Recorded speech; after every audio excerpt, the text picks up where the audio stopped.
हिंदुस्तान की आवाज में आप सभी का स्वागत है। मैं हूं आपका दोस्त मोहम्मद मुकीम शेख। आइए देखते हैं आज के मुख्य समाचार। पाटिल जी, आज इस विभाग के जिनका कार्यक्रम है, कचरे यादव जी, सिंह साहब, संजीव शुक्ला जी, तांबे जी, सभी हमारे प्रवक्ता, कांग्रेस के सभी सीनियर लीडर और मुंबई महिला कांग्रेस के अध्यक्षा डॉक्टर अजंता यादव, जिला अध्यक्ष, सभी कांग्रेस जनसाथियों, आप आज के इस कार्यक्रम में आए। महाराष्ट्र और देश में हो रहे महिलाओं पर अत्याचार और उसके विरोध में कांग्रेस का आंदोलन। कांग्रेस का आंदोलन न सिर्फ मुंबई बल्कि हिंदुस्तान भर में राहुल जी और सोनिया जी के नेतृत्व में शुरू है। और कांग्रेस ही है जो देश में महिलाओं के सम्मान के लिए लड़ती आई।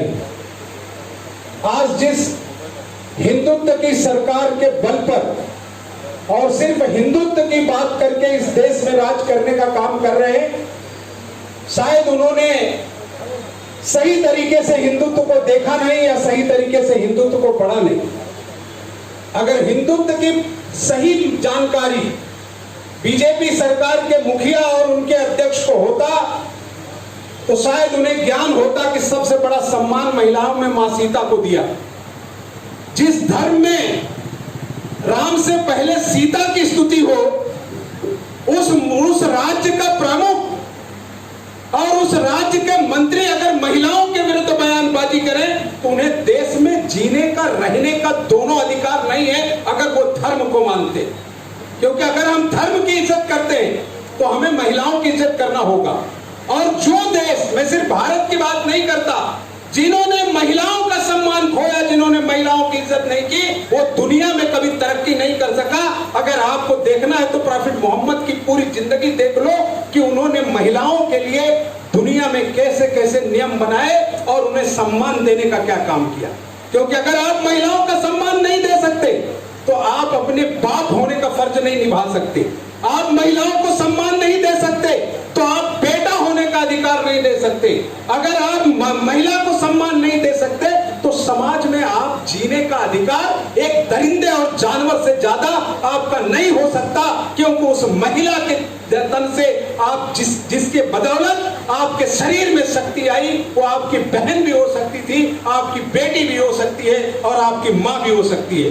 बहुत सारे धर्म हैं जिन्होंने ये कहा कि माँ की स्तुति करो, माँ के कदमों के नीचे जन्नत रखी। अगर आप धर्म की बात करेंगे और हिंदुत्व की बात करेंगे और महिलाओं को सम्मान नहीं देंगे तो आपको इंसान कहलाने का भी अधिकार नहीं है। उसमें से भी गरीब महिला, इसका यह मतलब नहीं है कि उसने कोई अपराध किया है और गुर्बत में पैदा हुई। ये ईश्वर की मर्जी है कि कोई अमीर है कोई गरीब है, लेकिन उसके मान सम्मान में कोई कमी नहीं है। क्योंकि मंदिर में पूजा करने वाला, मंदिर में जाकर पूजा करने वाला किसी अमीर का बेटा भी हो सकता है और किसी गरीब का भी बेटा हो सकता है। अगर एक अमीर की बेटी की, एक अमीर के बीवी की अगर इज्जत होगी तो उसी राज्य में उसी जगहों पर उस गरीब की बेटी की भी इज्जत होनी चाहिए जो इस समाज में जीती है। क्योंकि वोट का अधिकार संविधान ने डॉक्टर बाबा साहब अंबेडकर ने दिया। उस वोट पर मोदी अगर वोट करता है और एक गरीब महिला वोट करती है तो दोनों के वोट के तराजू के पलड़े नीचे ऊपर नहीं होते, बल्कि वोट की काउंटिंग में दोनों के पलड़े बराबर होते हैं। जब संविधान, जिसकी शपथ खाकर हम धर्म की किताबों से ऊंचा मानकर चलते हैं, तो उस संविधान के दिए हुए अधिकार को सरकारें अगर लागू नहीं करती तो जनता को चाहिए कि उन्हें उखाड़ फेंके। और ये जरूरी नहीं है कि आज सत्ता में बैठी सरकार सदियों तक चलने वाली है।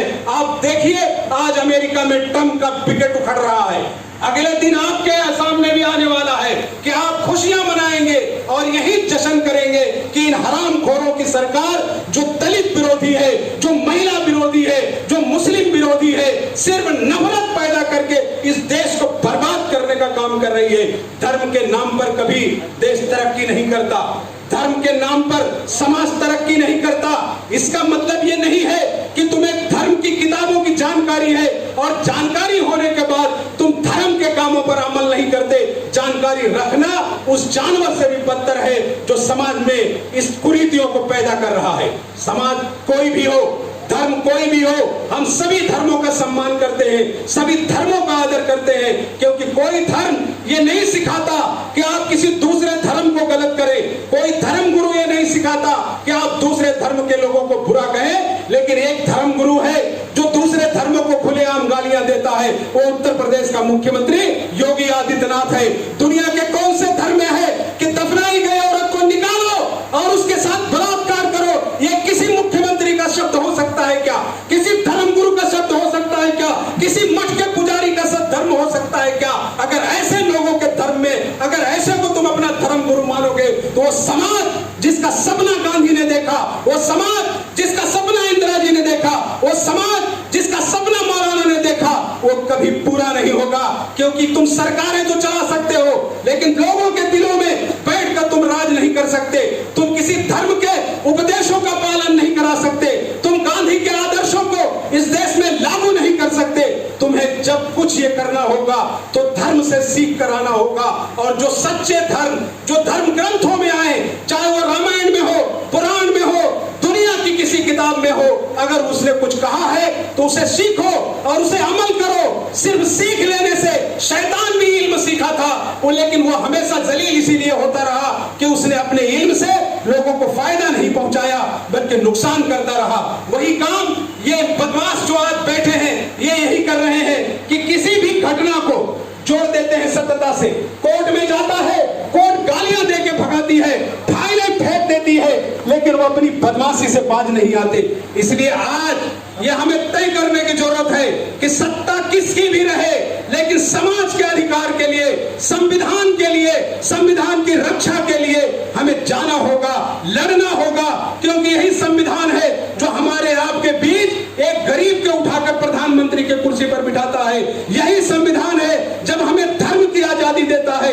यही संविधान है कि हम अपने पूजा स्थलों में जाते हैं और अपने धार्मिक कार्यों को पूरा करते हैं। और यही संविधान है जो हमारी बहनों को, हमारी माओं को, इस देश में हमारी बच्चियों को इज्जत से जीने का हक देती है, महिलाओं को कॉर्पोरेशन से लेकर सांसद बनाती है। अगर ये संविधान नहीं होता तो दुनिया में बहुत सारे मुल्क हैं जहां औरतों को गुलाम की तरह रखा जाता है। तो इसलिए हमारे मुल्क को, उन लोगों को जिन्होंने संविधान बनाया, एक बार फिर सलाम करते हैं कि आज संविधान के दम पर हम अदालतों को फेस करते हैं, संविधान के दम पर हम समाज में आते हैं और लोगों से कहते हैं कि ये मेरा खूबसूरत देश है जिसने मुझे ऐसा संविधान दिया कि हम एक दूसरे के कांधे से कांधा मिलाकर चल सके। हमारे यहाँ कोई छोट, कोई बड़ा, कोई नीच, कोई ऊंच नहीं है, वो इंसान है। अगर दुनिया में पैदा हुआ है तो एक ही ईश्वर है, एक ही किताब है और मुल्क का हमारे एक ही संविधान है। हमें उसी को मानना है और इनका विरोध करते रहना है, क्योंकि सरकारें 400-500 साल लोगों ने अत्याचार किए, लेकिन एक दौर आया कि वो भी तबाह होकर कहीं इसी पन्ने में चले गए। इनके भी 6 साल के शासन के बाद आप देखेंगे कि आंख में सुरमा लगाने को कोई नहीं बचेगा। वो दिन करीब आएगा जब कांग्रेस का शीर्ष नेतृत्व, आपने देखा कि आपके अध्यक्ष को न सिर्फ हिंदुस्तान, दुनिया भर में जिस परिवार को पूजा जाए उसको धक्के देके गिराने का काम सिर्फ इसलिए किया गया कि उन्हें अपमानित किया जाए। लेकिन वो जांच इस काम के लिए रहे थे क्योंकि गरीब की आबरू लुटी थी और उसे हक दिलाने का काम भाई बहन की जोड़ी ने किया। न सिर्फ हिंदुस्तान, दुनिया ने देखा कि ऐसे राजनेता जिन्होंने लोगों के लिए अपने परिवार की, अपने जान की, अपने माल की कभी परवाह नहीं की, इस देश के लिए, इस देश की आजादी के लिए, इस देश के संविधान के लिए सब कुछ कुर्बान किया। ऐसा परिवार दुनिया के किसी मुल्क में नहीं मिलेगा जिसने अपने देश की रक्षा के लिए अपने घरों से अपने लोगों की आहुति दी हो, जिसने प्रधानमंत्री की कुर्सी को लात मारा हो। ऐसा परिवार न है न होगा। तो जय संविधान, जय भारत। और दोस्तों, आपको लड़ना ही होगा। कांग्रेस हमेशा लड़ी है, चाहे वो आजादी की लड़ाई हो, चाहे हिंदू मुस्लिम के बीच नफरत पैदा करने वालों के खिलाफ लड़ाई हो, आपको लड़ना होगा। जय हिंद, जय भारत। सब्सक्राइब कीजिए हमारे हिंदुस्तान की आवाज़ यूट्यूब चैनल को और इस बेल आइकन को ज़रूर दबाइए ताकि आपको हमारे वीडियो का लेटेस्ट अपडेट मिल सके, जो कि बिल्कुल मुफ्त है।